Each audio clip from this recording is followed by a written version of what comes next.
കാസർഗോഡ് നഗരസഭ വൈസ് ചെയർമാനായി കെ.എം. ഹനീഫിനെ തിരഞ്ഞെടുത്തു. 39 അംഗങ്ങളുള്ള കാസർഗോഡ് നഗരസഭാ കൗൺസിലിൽ 24 വോട്ടുകൾ നേടിയാണ് കെ.എം. ഹനീഫ് വൈസ് ചെയർമാനായി തിരഞ്ഞെടുക്കപ്പെട്ടത്. ആഘോഷങ്ങൾ വലുതോ ചെറുതോ ആകട്ടെ, അതിന് സ്വർണ്ണ തിളക്കമേകാൻ ഗോൾഡ് കിങ് ഉണ്ട്. Gold king, the trust with quality. Main junction, Uppala. Kasaragod നഗരസഭയുടെ വൈസ് ചെയർമാനായി കെ.എം. ഹനീഫിനെ തിരഞ്ഞെടുത്തു. 39 അംഗങ്ങളുള്ള കാസർഗോഡ് നഗരസഭാ കൗൺസിലിൽ 24 വോട്ടുകൾ നേടിയാണ് കെ.എം. ഹനീഫ് വൈസ് ചെയർമാനായി തിരഞ്ഞെടുക്കപ്പെട്ടത്.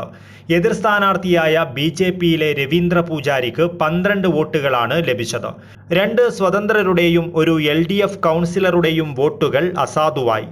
കഴിഞ്ഞ ഉപതെരഞ്ഞെടുപ്പിൽ കാസിലേൻ വാർഡിൽ നിന്നും നേടിയ മികച്ച വിജയത്തിന്റെ ആത്മവിശ്വാസവുമായാണ് ഇക്കുറി കെ.എം. ഹനീഫ് പള്ളിക്കാൽ വാർഡിൽ നിന്നും ജനവിധി തേടിയത്.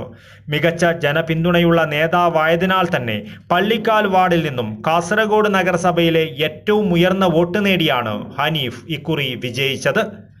825 വോട്ട് നേടിയ ഹനീഫ് 733 വോട്ടിന്റെ ഭൂരിപക്ഷത്തിനാണ് വിജയിച്ചത്.